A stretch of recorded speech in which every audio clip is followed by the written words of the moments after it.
Ok, donc la reprise de nage en crawl. Déjà, il faut savoir ce que c'est une reprise de nage. En fait, c'est ta transition entre la coulée, donc le départ du mur ou un plongeon, la coulée et la nage. Et souvent, ce qui se passe, c'est que les personnes sont souvent à bout de souffle après avoir fait cette reprise de nage.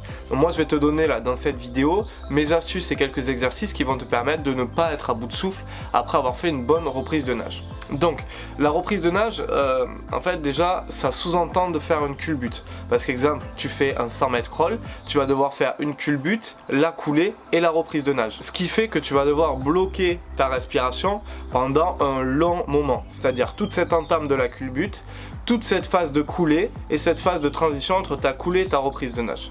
Donc la meilleure chose à faire déjà, c'est d'être capable de bien maîtriser son souffle, et c'est aussi pour ça qu'il est hyper important de jamais être en dette d'oxygène quand tu es sur ta nage, d'accord? Quand tu es sur tes coups de bras pendant ta nage. Faut pas être en dette d'oxygène parce qu'après imagine quand tu vas faire ta culbute, ta coulée, ta reprise de nage. Donc voilà, faut avoir déjà une respiration, un cycle de respiration fluide, efficace et où tu vas être posé sur toute ta nage. Il y a deux écoles. La première école, c'est de bloquer totalement ta respiration, donc de bloquer ton souffle et de ne pas souffler sur la culbute, la coulée et la reprise de nage. La deuxième école, c'est de souffler très légèrement. Donc ça, c'est à toi de voir. Il faut que tu essaies les deux.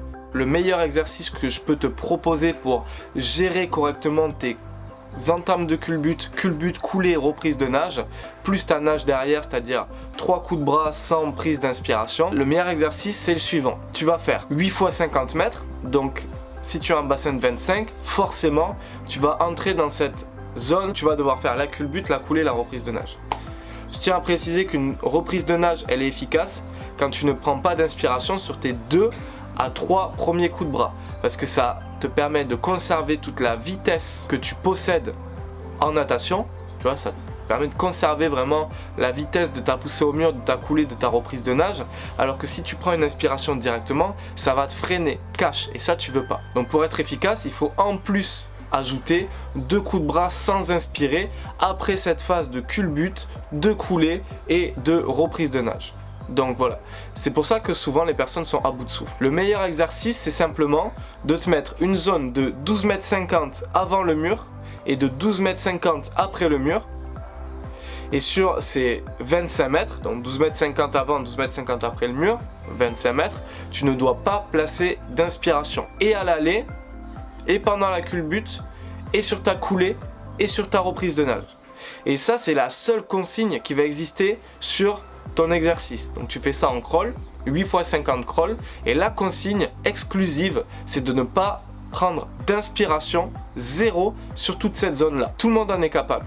Surtout que c'est une zone où tu as la poussée, donc ça va te permettre d'accélérer dans ta nage, tu as la coulée et reprise de nage, et après tu as une inspiration illimitée tout le reste du 25 mètres, d'accord? Donc tu pars en 3 temps, prise d'inspiration à gauche, puis à droite, tu mets en 3 temps, et dès qu'il y a cette fameuse ligne des 12,50 m, voilà, tu ne prends plus d'inspiration.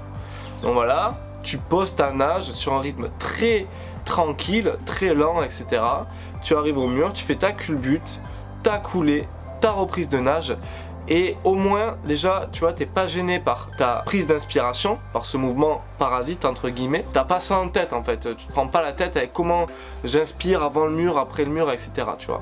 Donc voilà, c'est ça en fait, et ça va te permettre beaucoup plus d'efficacité à chacune de tes reprises de nage, parce que en t'habituant à cet exercice là, ce que tu vas t'habituer à faire, c'est systématiquement faire 2 à 3 coups de bras sans prise d'inspiration après ta reprise de nage, et ça va devenir facile grâce à cet exercice.